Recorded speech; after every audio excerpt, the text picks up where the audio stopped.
ಈ ಗುಡಿನ ಕಟ್ಸಾತಿದ್ದು ಎಷ್ಟು ವರ್ಷ ಆಯಿತು ಅದರ? ಈ ಗುಡಿ ಕಟ್ಸಕತ್ತಿ ಒಂದು 10 ವರ್ಷ ಆತು. ಈ ಗುಡಿ ಕಟ್ಸಕತ್ತಿ 10 ವರ್ಷ ಆಯ್ತು. ಮೊದಲು ಒಂದಿಷ್ಟ ಸಣ್ಣ ಗುಡಿ ಇತ್ತು.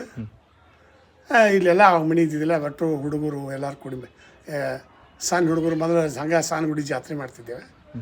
ಇದನ್ನೊಂದೇನೋ ನನಗೆ ಕಟ್ಟಿಸ್ಬೇಕು ಅಂತ ಒಂದು ನನ್ನ ಕಲ್ಪನೆ ಒಳಗೆ ಬತ್ತು.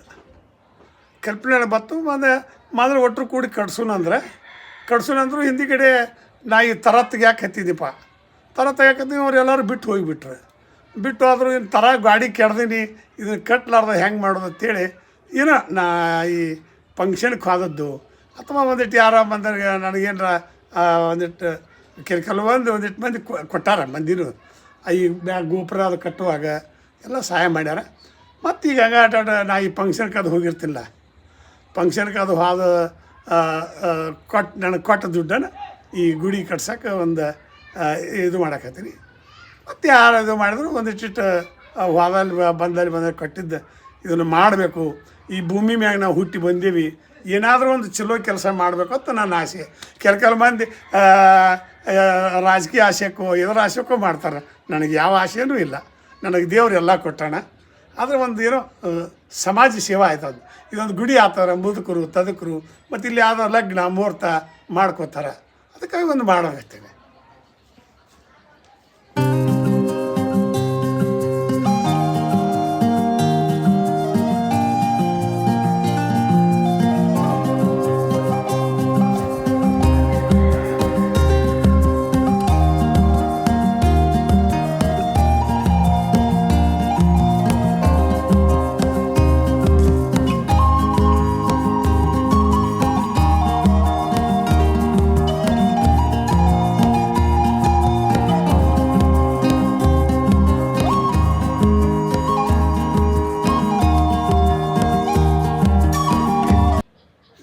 ಮಾಡಕತ್ತೀವಿ ಅಟ್ಟು ಸ್ವಲ್ಪ ಏನೋ ನಾನು ಫಂಕ್ಷನ್ಗೆ ಹೋದಲ್ಲಿ ಬಂದಲ್ಲಿ ತೊಗೊಂಡು 4 ದುಡ್ಡು ಕೊಟ್ಟಿದ್ದೀನಿ, ಎಲ್ಲ ಮಾಡೈತಿ.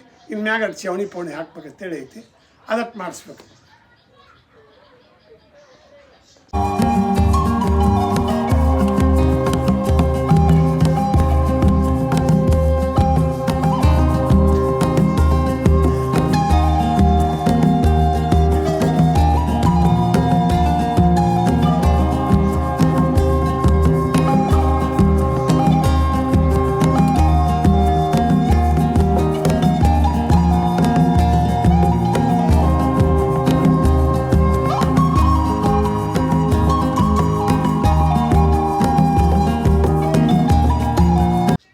ಅಜ್ಜಾರ, ಈ ಗುಡಿ ಕಟ್ಟಲಿಕ್ಕೆ ಟೋಟಲಿ ಇವಾಗ ಎಷ್ಟು ಖರ್ಚಾಗಿದೆ? ಈಗ ಗುಡಿ ಕಟ್ಟಕ ಒಂದು 15ರಿಂದ 16 ಲಕ್ಷ ರೂಪಾಯಿ ಆಗಿರ್ಬೇಕು. 16 ಲಕ್ಷ ರೂಪಾಯಿ ಮ್ಯಾಕ್ ಕಂಡೈತಿ. ಇನ್ನು ಸಂಪೂರ್ಣವಾಗಿ ಕಟ್ಟಬೇಕು ಅಂದರೆ ಎಷ್ಟು ಖರ್ಚಾಗ್ಬೋದು? ಇನ್ನೂ ಒಂದು 3-4 ಲಕ್ಷ ಆಗ್ಬೋದು. ಇನ್ನೊಂದು 3-4 ಲಕ್ಷ. ಯಾಕಂದರೆ ಗಿಲಾಯಿ ಮಾಡಬೇಕು, ಪರಿಶಿ ಮಾಡಬೇಕು, ಮ್ಯಾಲೆ ಈ ಚವಣಿ ಕುಂದಿರ್ಸ್ಬೇಕು, ಚವಣಿ ಕುಂದಿರ್ಸಿಂದ ಮ್ಯಾಲೆ ಕಾಂಕ್ರೀಟ್ ಹಾಕಬೇಕು. ಅವು ಕಾಂಕ್ರೀಟ್ ಆಗಿದ್ದು ಮತ್ತು ಎಲಿಗಲ್ಲು ಬರ್ತಾವೆ. ಇನ್ನೂ 4-5 ಲಕ್ಷ ರೂಪಾಯಿ ಖರ್ಚೈತಿ. ಅಜ್ಜಾರ, ನೀವು ಇವಾಗ ಒಂದು ಮಾತಾಡಲಿಕ್ಕೆ ನಿಂತರೆ ತಾಸುಗಂಟ್ಲೆ ಮಾತಾಡ್ತೀರಿ. ಆ ಒಂದು ನೆನಪಿನ ಶಕ್ತಿ ನಿಮಗೆ ಬರಲಿಕ್ಕೆ ಹೆಂಗೆ ಅಂತ ಹೇಳಿ. ಏನು ದೇವ್ರ ಆಟ, ಏನು ದೇವ್ರು ಹೆಂಗೆ ಯಾವ ಬಿದ್ದಿಯ ಎಂದಿದ್ದ ನೀರು ತುಂಬ್ತಾನೆ, ಆ ಭಗವಂತಗೆ ಗೊತ್ತಪ್ಪ. ಟೋಟಲಿ ನೀವು ಬರೆದಿರುವಂತಹ ಕೃತಿಗಳ ಸಂಖ್ಯೆ ಎಷ್ಟು ಅಂತ ನಮ್ಮ ವೀಕ್ಷಕರಿಗೆ ಹೇಳಿ. ಅದು ನಾನು ಬರೆದಿರೋಂಥ ಪುಸ್ತಕ 27-28 ಪ್ರತಿ ಆಗ್ಯಾವ. ಮತ್ತು ಆ ಪುಸ್ತಕಗಳಿಗೆ ಮುನ್ನುಡಿ ಬರೆದವರು ಭಾಳ ಮಂದಿ ಇದ್ದಾರೆ. ಎಲ್ಲ ದೊಡ್ಡ ದೊಡ್ಡ ವಿದ್ವಾಂಸರು ಬರ್ತಾರೆ.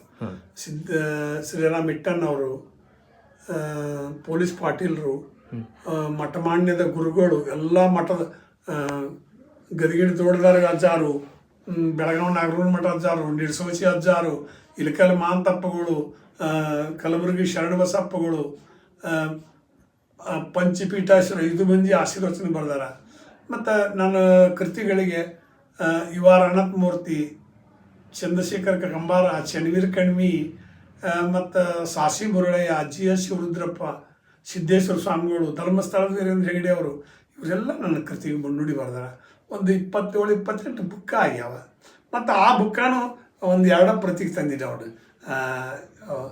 ನುಡಿಮತ್ತಿನ ಮಾಲಿ, ಒಂದು ಜಾನಪದ ಜವಾರಿ, ಮತ್ತು ಇತ್ತೀಗಿದ್ದ ಒಂದು ಪುಸ್ತಕ ಜಾನಪದ ಇತಿಹಾಸದ ಕಾವ್ಯ ಅಂತೇಳಿ ನಮ್ಮ ಹಳ್ಳಿಗಾಡಿನೊಳಗೆ ನಮ್ಮ ಜಾನಪದಕ್ಕೆ ಏನೇನು ಹೆಂಗೆ ಬೇಕು ಅವು ಸಾಮಾನ್ಯದಾಗ ಬೇಕು ಅನ್ನೋದು ನನಗೆ ಕಲ್ಪನೆ ಬಂದಟ್ಟು ಹೇಳೀನಿ.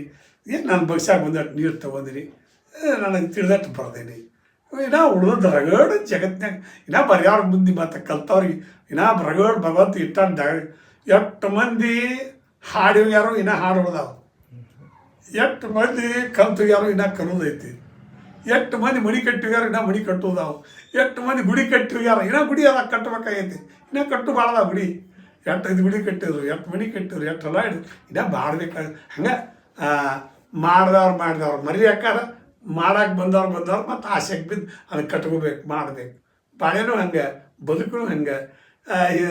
ಹಿಂದಿನವ್ರು ಮರಿ ಆಗೋದು, ಮುಂದಿನವ್ರು ಮತ್ತೆ ಬರೋದು, ಇದು ಜೀವನ. ಟೋಟಲಿ ಅಜ್ಜಾರ ನೀವು ಜಾನಪದ ಹಾಡುಗಳನ್ನು ಎಷ್ಟು ಬರ್ತೀರಿ? ಒಂದು 2,500 ಸಾವಿರ. 2,500 ಜಾನಪದ ಹಾಡುಗಳು 2,500 ಸಾವಿರ. ಅವು 2,500 ಹಾಡನ್ನು ನೀವು ಯಾವ ರೀತಿಯಾಗಿ ಅದನ್ನು ರೂಪಿಸ್ಕೊಂಡ್ರಿ ಅದನ್ನು ಹೇಳಿ. ಯಾರು ನನ್ನ ಕಲ್ಪನೆಗೆ ನಾವು ಆಗಲೇ ಒಂದೇನು ಗಂಡ ಹೆಂಡತಿ ಜಗಳದ್ದು ಬರ್ಬೋದು, ಒಂದು ತಾಯಿ ಮಕ್ಕಳ ಜಗಳದ್ದು ಬರ್ಬೋದು, ಒಂದು ಅಣ್ತಮ್ಮರು ಬಡ್ದಾಡೋದು ಬರ್ಬೋದು, ಅಂಥವು ಹುಡುಗಿ ಪ್ರೀತಿ ಮಾಡೋದು, ಮುದುಕಿ ಲವ್ ಮಾಡೋದು, ಅಂಥವು ಏನು ಮತ್ತು ಮಕ್ಕಳು ಬಡ್ದಾಗ ಹೊರಗೆ ಹಾಕಿದಾಗ ಎರಡು ಮುದುಕಿಗೆ ಪ್ರೀತಿಲಿ ಅವು ಬಾಳೆ ಮಾಡ್ಕೊಂಡು ತಿನ್ನೋದು, ಇಂಥದ್ದು ಒಂದೊಂದಾಗ ನನ್ನ ಕಲ್ಪನೆ ಒಳಗೆ ಬಂದಾಗ ನನ್ನ ಚೌಕಟ್ಟಿಗೆ ಏನು ಬಂದು ನನ್ನ ಬಗ್ಸಾಗ ಬಂದಾಗ ನೀರು ತೊಗೋತಾರಲ್ಲ ಹಂಗೆ ನಾ ಮಾಡಿದ್ದೆ. ಯಾಕಂದ್ರೆ ಜಾನಪದ ಜಗತ್ತಿನಾಗ ಜಾನಪದನ ದೊಡ್ಡದು. ಈ ಪುಸ್ತಕ ಪುರಾಣಕ್ಕಿಂತ ಜಾನಪದ ಭಾಳ ಅರ್ಥದೈತಿ, ಭಾಳ ಅರ್ಥಗರ್ಭಿತವಾದಂಥ ಶಕ್ತಿ ಐತಿ ಜಾನಪದದಾಗ.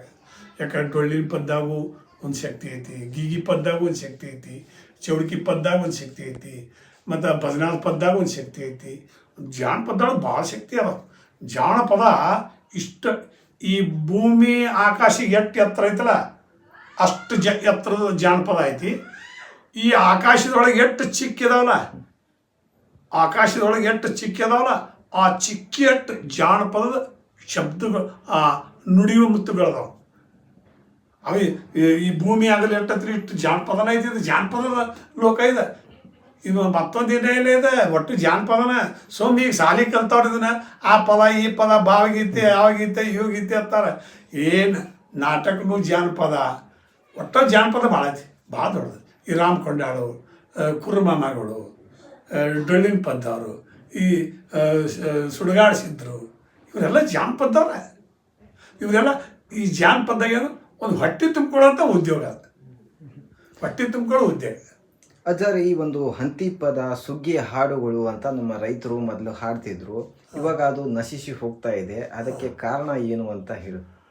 ಕಾರಣ ಅಂದರೆ ಅವು ನೋಡಿ, ಈಗ ಹಂತಿ ಕಣಯಾರ ಕಡದಾರು, ನೀರ್ಯಾರೋ ಹೊಡೆದಾರು, ಹೊತ್ತೇರಿ ಮೇಟಿ ಜಡದಾರು, ಹೊಟ್ಟೇರಿ ಮೇಟಿ ಜಡದಾರು, ನಮ್ಮೂರ ಮುತ್ತೈದರ ಬಂದ ಮುರಿದಾರು, ಹಂತಿಯ ಹೊಡೆಯವರು ಹಂಚಿಕಿ ತೆಗೆದಾರ, ಚಾದ ಬೋಗಾಣಿ ಒಲಿ ಮುಂದೆ ಇಟ್ಟುಕೊಂಡ ಚಾ ಕೊಡದ ಹಂತಿ ಹೊಡೆದಾರು, ಕಣದಾಗ ಕಂಕಿರ್ಲಿ ಒಲಿಯಾಗ ಬೆಂಕಿರ್ಲು ನಿಮ್ಮ ಮಣದಾಗ ಶಂಕಪ್ಪನ, ಸುಂಕಿರ್ಲು ನಮ್ಮ ಕಣದಾಗ.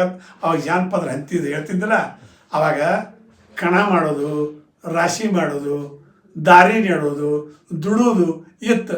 ಈಗೆಲ್ಲ ಆಯುಷ್ ಆರಾಮ ಇರೋದು, ಗುಳಿಗೆ ನುಂಗೋದು, ಮಣಿ ಮಕ್ಕಳೋದು.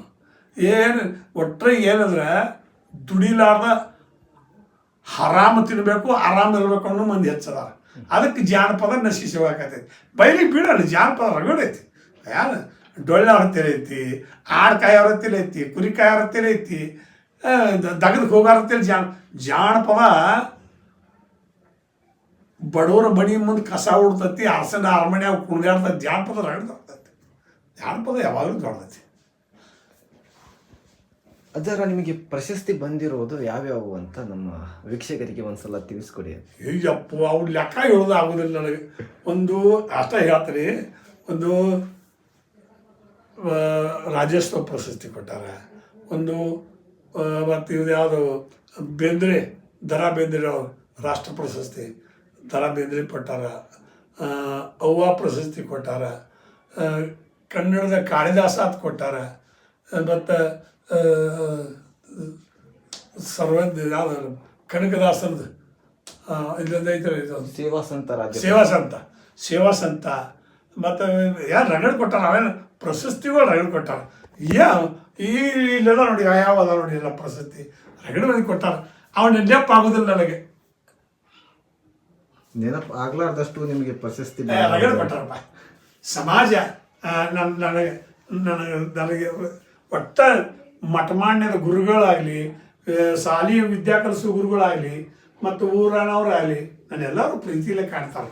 ನನಗೆಲ್ಲ ಪ್ರೀತಿಲೇ ಎಲ್ಲ ಏನು ಕೊಡ್ಬೇಕು, ಆ ಭಗವಂತ ಏನು ಕೊಡ್ಬೇಕಂತ ಎಲ್ಲ ಕೊಟ್ಟಾರ ನನಗೆ.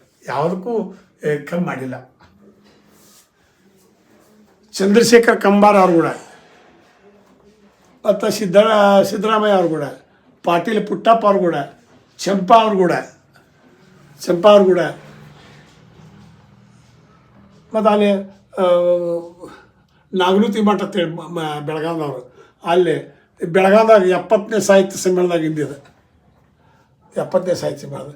ಚಂದ್ರಶೇಖರ್ ಕಂಬಾರ ಅವರು ಇಲ್ಲಿ ಬದುಕು ಬಂದಾಗ ಅವರು ನರೇಗಲ್ಲಿಗೆ ಬಂದಾಗ ಅವ್ರನ್ನ ಕುಡಿದು.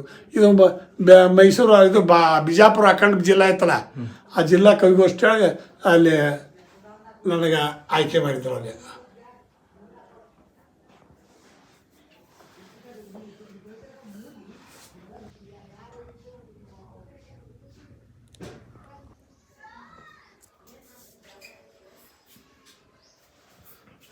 ಇದು ಡಾಕ್ಟ್ರೇಟ್.